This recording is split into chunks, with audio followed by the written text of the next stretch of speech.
Olá, bom dia, boa tarde, boa noite. Estamos aqui para continuar o nosso especial sobre depressão.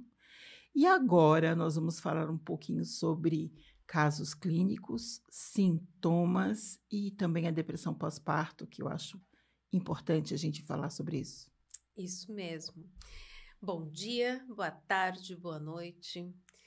Eh, se você quer saber um pouquinho mais sobre depressão, já temos um programa anterior gravado sobre esse tema, falando de um contexto geral.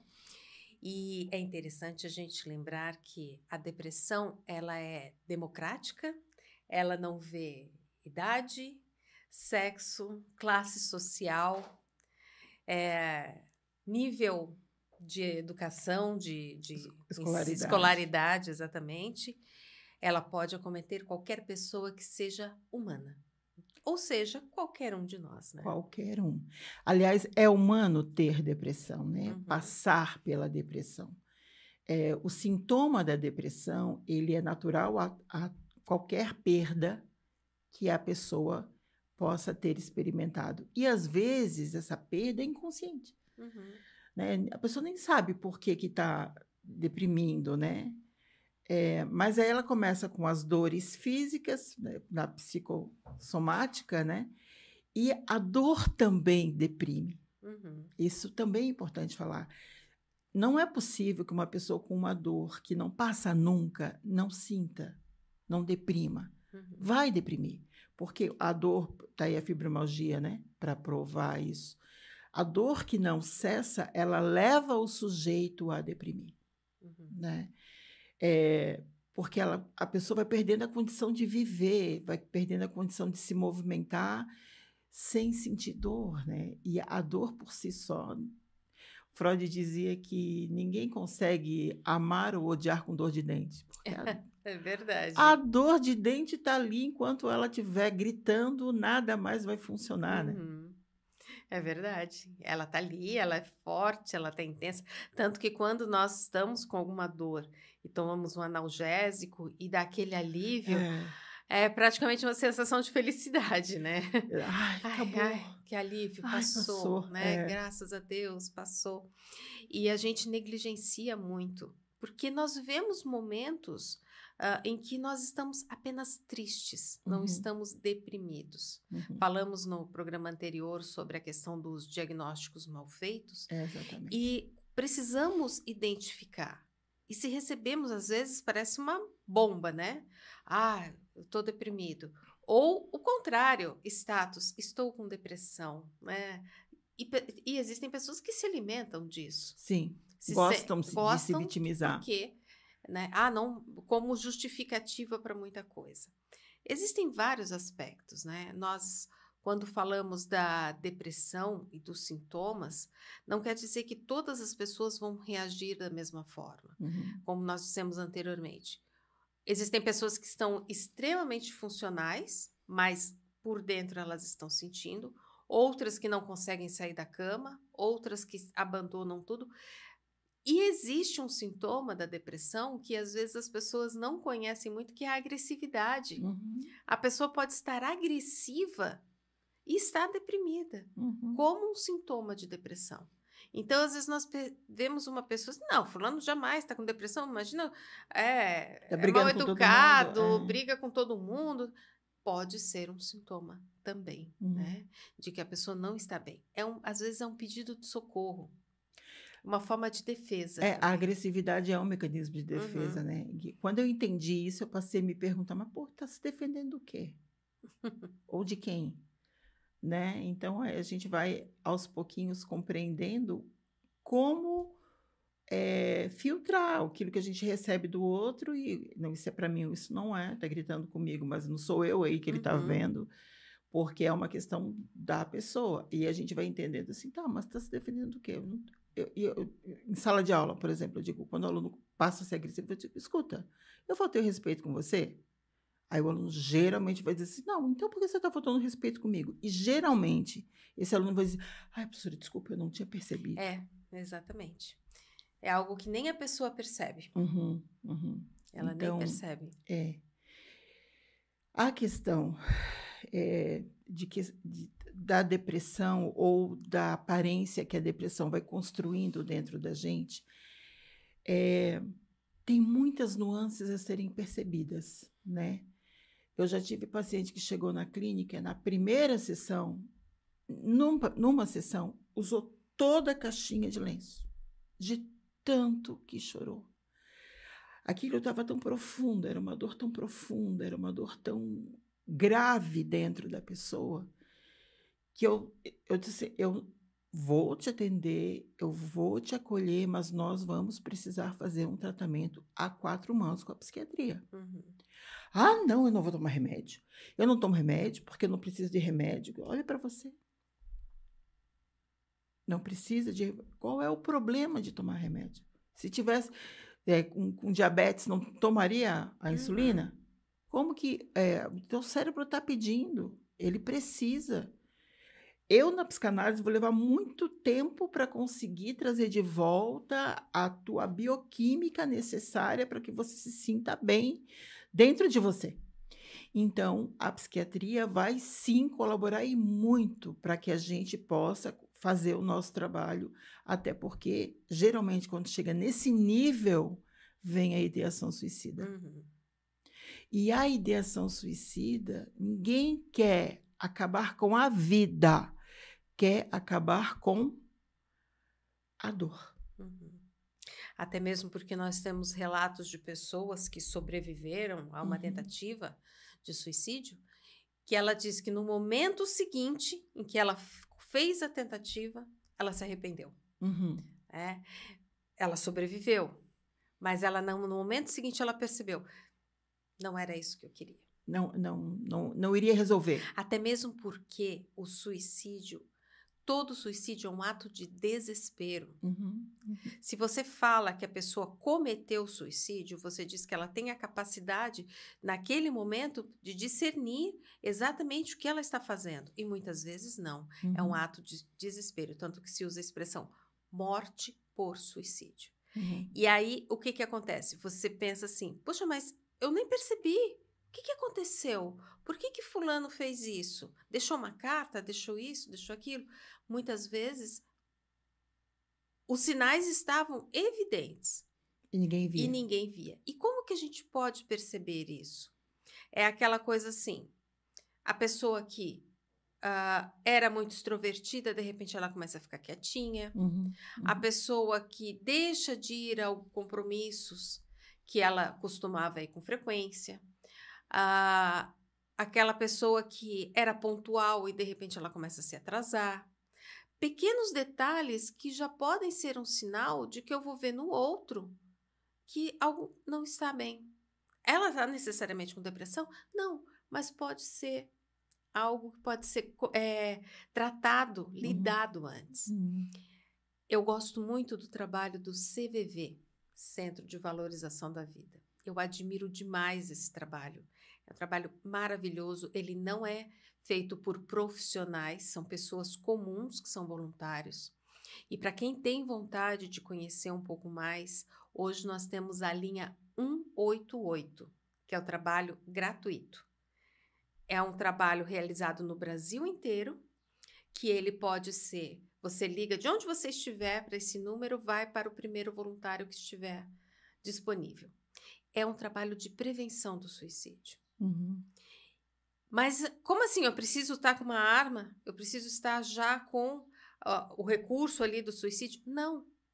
É aquele dia que você foi mandado embora do emprego e está triste e quer conversar com alguém. É aquele copo que você, de gotinha em gotinha, vai enchendo, uma hora ele transborda.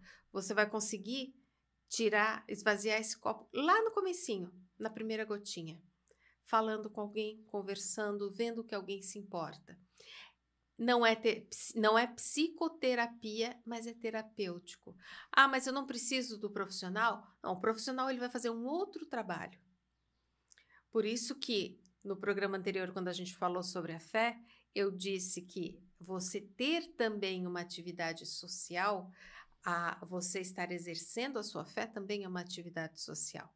Você vai sair da sua casa, você vai até um local, uma igreja, um templo, um centro espírita, um centro de umbanda, seja o que for, Você vai exercer a sua fé, você vai conviver com pessoas, volta para sua casa. Isso faz com que você também se coloque em movimento. Existem muitas formas terapêuticas que não são psicoterapia, né?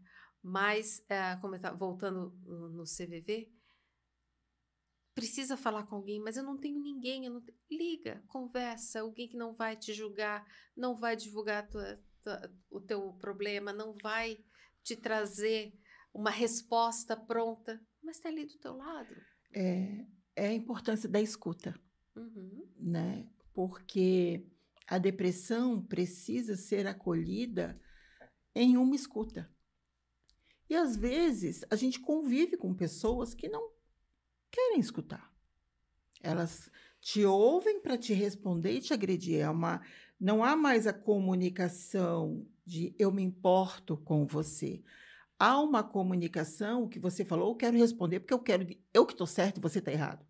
Então, a depressão, ela permeia muitas questões nas relações interpessoais, familiares, sobretudo, porque geralmente as nossas dores mais profundas vêm das relações familiares.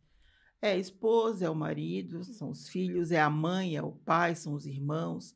Essas dores emocionais, elas contribuem e muito para a construção de um quadro depressivo, né?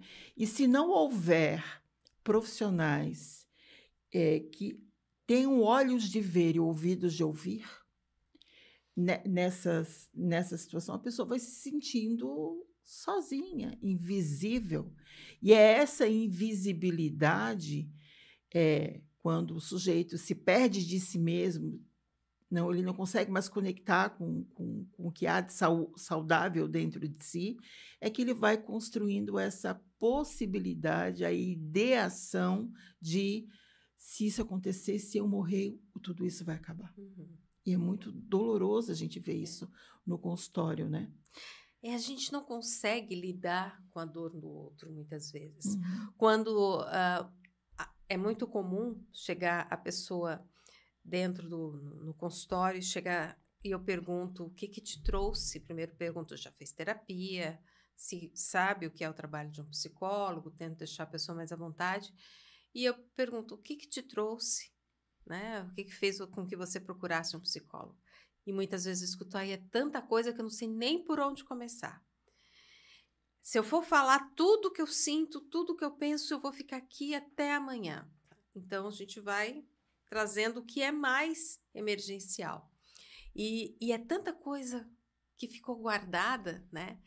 E nós não temos, muitas vezes, falo nós no dia a dia, a questão de a gente poder ouvir o outro, simplesmente ouvir.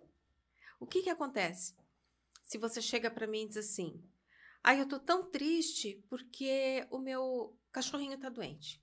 O que eu vou dizer? Eu já passei por isso. Mas olha, eu conheço um veterinário maravilhoso. Aquele lá perto da sua casa é bom, mas aquele outro não, porque ele é ruim, porque eu levei meu cachorrinho lá, meu cachorrinho morreu. Quer dizer, eu escutei o que você está me dizendo. Você está me dizendo que você está triste porque o seu cachorrinho está doente. Mas o que realmente está te deixando triste nisso? É que não tem condições de pagar um veterinário?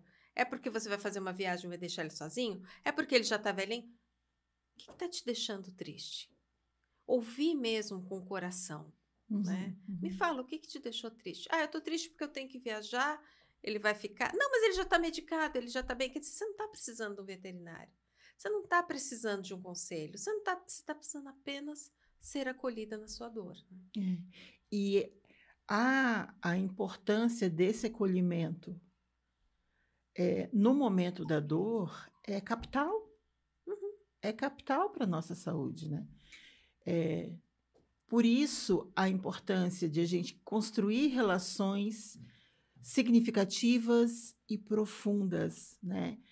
Sem querer representar que está tudo muito bom, né? Eu digo que a vida está linda, não tem problema nenhum, só no Instagram.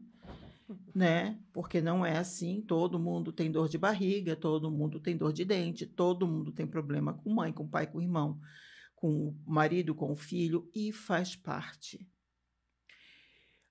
O que a gente precisa é ser íntegro com o nosso sentir. Eu tive depressão em 97. Eu não sabia que tinha problema de tireoide à época, né? Fui saber muito tempo depois. Mas eu tive uma depressão tão profunda que eu lembro que eu passava a noite esperando amanhecer para ir trabalhar. Eu não sentia sono. Eu me sentia cansada, exausta, mas não conseguia dormir. E eu perdi a gustação, o doce e o salgado não fazia diferença para mim. E aquilo foi ficando cada vez mais pesado, cada vez mais difícil, até que fui ao psiquiatra, graças a Deus, minha mãe me levou. E foi o que me fez, assim, voltar para viver, né? Isso foi em 97. Eu fui diagnosticada com um problema grave de tireoide em 2012, mas nesse meio de percurso, assim, nesse caminho, eu lembro que eu fui diagnosticada com tireoide de Hashimoto, num estágio muito avançado. O câncer já estava no estágio muito avançado também, o câncer da tireoide, estava no estágio 5. E eu me lembro que o médico dizia assim para mim, você sente depressão? E eu dizia, não. Eu não tinha pensamentos ruins. Eu não tinha força para levantar o braço. Eu dormia 20 horas por dia. Então, medo de dormir e não acordar, né? Então, o organismo todo bagunçado, porque os hormônios mandam na gente, essa que é a verdade. E sim, precisamos de profissionais capacitados que compreendam o nosso funcionamento bioquímico, psíquico, emocional, para que nós possamos retomar a nossa vida de uma forma mais saudável, né? Então, sim, a depressão pode ser de uma questão endógena, né? Ou pode ser, eu tive uma perda emocional, e aí, a partir dessa perda emocional, eu não elaborei, eu não percebi, eu não metabolizei, e aquilo vai se construindo de uma forma bastante negativa. O inconsciente vai gritando, porque primeiro ele fala baixinho, sussurra, sussurra, e ninguém quer ouvir. Quando ninguém quer ouvir o inconsciente, ele grita, e ele dá com os 2 pés na porta, e aí vem as doenças mais agressivas, né? Então, sim, a depressão ela é possível, ela pode acontecer por uma questão emocional, mas pode acontecer por uma questão externa. Morreu alguém que eu amo muito, o que me tocou, de que forma que me afetou, quais são os meus afetos positivos e negativos. A gente, para falar de depressão, vai ter que falar de afetos também. O que me afeta positivamente, o que me afeta negativamente. É nesse trabalho de autodescobrimento que a gente vai percebendo o que me deixa bem e o que não me deixa bem, né? Construir a alma leve, que é a nossa proposta aqui, passa por isso. A reconhecer o que não me deixa bem, para também construir o que me deixa bem. Lembrando que fugir daquilo do que não me deixa bem, sem trabalhar essa questão, não vai te deixar bem. Não. A fuga, Freud já dizia, a fuga é o caminho certo para se cair como vítima daquela situação que você quis fugir a vida toda. Exatamente. Por isso que é importante um bom diagnóstico, né? Um bom diagnóstico, uma estratégia de tratamento, as diversas formas. E existem uma série de coisas que ajudam a prevenir também e ajudam a tratar. A gente fala muito da questão da atividade física, da alimentação, de você ter bons hábitos, você exercitar também o cérebro, leitura, você ter uma vida cultural, intelectual também ativa, mas nunca se escravizar a alguma coisa. Então, assim, eu gosto de ler, então eu vou ler o dia inteiro. Eu gosto de atividade física, então eu vou passar o dia dentro de uma academia. Não, um pouco de cada coisa. A moderação, ela é importante para que a gente possa ver o que é necessário. Tem como prevenir? Tem como prevenir. Tem como evitar 100%? Não. A gente pode passar por períodos em que realmente tenha essas turbulências que a gente não imagina como pode acontecer, o que vai acontecer na nossa vida daqui a 1 minuto, daqui 10, daqui a 1 ano. A gente não sabe. A gente nunca sabe. A gente nunca sabe. Nunca sabe. O importante é que a gente tenha esses recursos. Opa, está acontecendo alguma coisa, eu vou puxar esse recurso aqui para lidar com isso, né? Os sintomas da depressão, eles podem aparecer de diversas formas, né? E a gente precisa lembrar também aqui, sem julgar e condenar uma mãe que acabou de ter um filho e ela entra em depressão pós-parto. Gente, a biologia explica isso, a neurociência explica isso, a psiquiatria explica isso. Essa mãe que entra em depressão pós-parto, estamos falando do ponto de vista biológico. O corpo está numa bagunça hormonal tão grande, e aí essa mãe vai olhando aquele filho e não consegue, se culpa, porque não consegue olhar para o filho com o que ela julgava ser importante, né? Para que essa criança ficasse bem. Então, essa mãe, e quantas mães, né, entram em depressão e são julgadas e condenadas. Então, eu vejo assim, toda vez que eu vejo uma notícia, alguém fala assim, ai, a mãe abandonou o filho na frente do hospital. Aí eu pergunto, tá, e o pai, cadê? Essa mãe se sentiu acolhida? Se ela deixou na frente de um hospital, essa mãe já... Eu quero que médicos, que enfermeiras cuidem do meu filho. Eu não posso cuidar. E às vezes não pode mesmo. Quantas mães passam por situações assim? E a minha mãe sempre dizia que o amor verdadeiro de uma mãe que dá um filho para adoção, esse amor não pode ser questionado.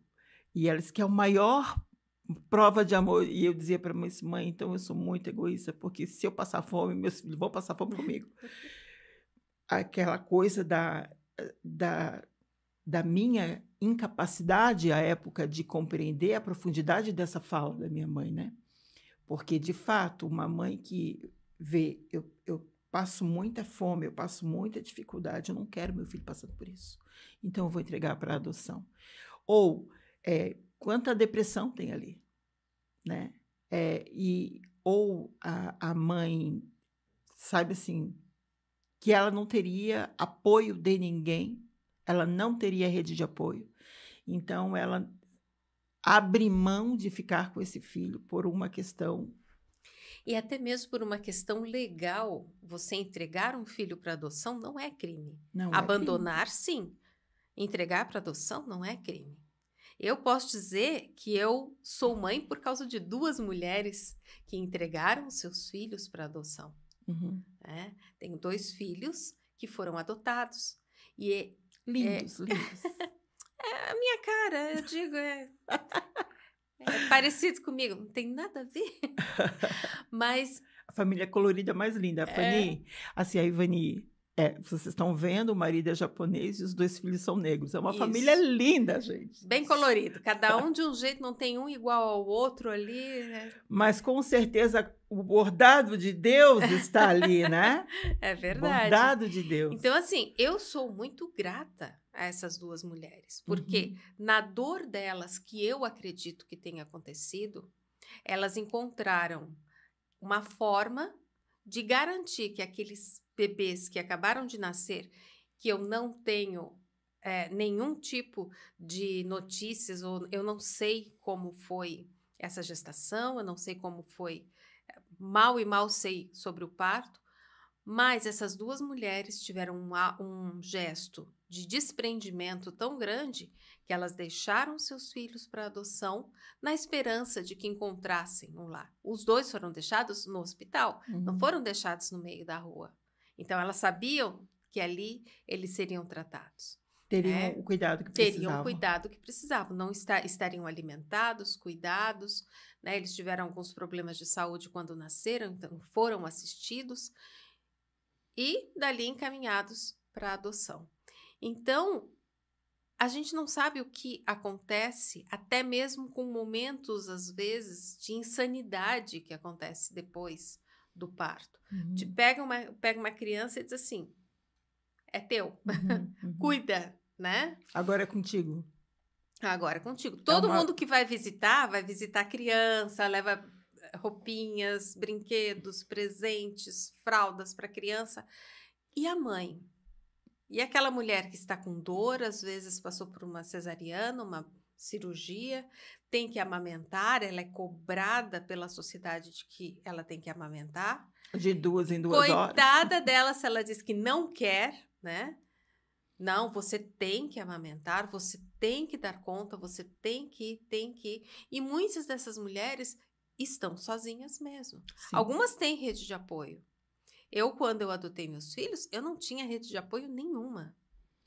Nenhuma. Éramos eu e ele. Meu marido viajava muitas vezes a trabalho e ficávamos eu e eles, né? Primeiro meu filho, depois eu, meu filho e minha filha, sem rede de apoio. E sobrevivemos, Uhum. mas não foi fácil, né? Então, a gente não tem o direito de julgar como cada pessoa sente as coisas. Uhum. Ah, porque se fosse eu... Não, se fosse eu não sei o que eu faria. A gente não tem nunca como dizer, eu passei por isso e não foi nada. Porque a história de vida de cada um é singular. Como que a pessoa sentiu cada situação também é singular, né? Como que foi a recepção dos eventos da vida dessa pessoa, no emocional de cada um? Quais traumas compõem aquela realidade psíquica, né? Então, assim, é muito sem noção uma pessoa que diz assim, não, isso aí não é nada. Não é nada? A gente não sabe, né? O sentir de cada um é único, intransferível e verdadeiro. Ou então se diz assim, né? Antigamente, minha avó teve 15 filhos, nunca teve essas bobagens. Será? Antigamente não existiam essas coisas. Não existia? Não existia? Sempre existiu. Sempre existiu. O meu bisavô, por parte de mãe, avô da minha mãe, veio de Portugal, casou com a minha avó, que tirou de uma aldeia e teve 2 filhas, a minha avó e uma tia-avó. E adotou um homem, porque mulher não estudava e mulher não tinha que trabalhar. Minha avó nasceu em 1907, então só para vocês terem uma noção de tempo aí. Esse filho adotivo roubou o meu bisavô. E o meu bisavô, eu hoje tenho essa consciência, ele morreu de depressão. Porque ele parou de comer, ele parou de tomar água, ele não conseguia mais se movimentar. Então, ele foi definhando até morrer. Não ele dizia, não é o dinheiro, é a decepção. E é isso, a decepção ela quebra algo dentro da gente, né? E a gente continua tratando ainda sobre depressão no próximo bloco. Mas lembrando aqui que é humano vivenciar as experiências depressivas, mas é desumano desrespeitar esse direito de viver as questões emocionais que são internas e são de cada um, né? A gente agradece e pede para que vocês nos acompanhem nas nossas redes sociais, se inscrevam no canal e divulguem, porque a depressão está presente na vida de todos. E nós estamos num momento em que temos a presença da depressão desde a infância, na adolescência, com muita frequência. Eu vejo muito isso na escola, trabalho com adolescentes. A vida adulta e o idoso. Esse é um outro aspecto. Muito bastante presente importante. a depressão no idoso, porque o idoso está convivendo com as suas dores físicas, os seus traumas, e outra coisa, ele não foi preparado para fazer terapia, né? Não. Não, isso é coisa Vamos falar sobre isso no próximo? Vamos falar sobre isso no próximo. A depressão de idosos e o cuidado que precisamos ter para a manutenção dessa vida. É isso aí.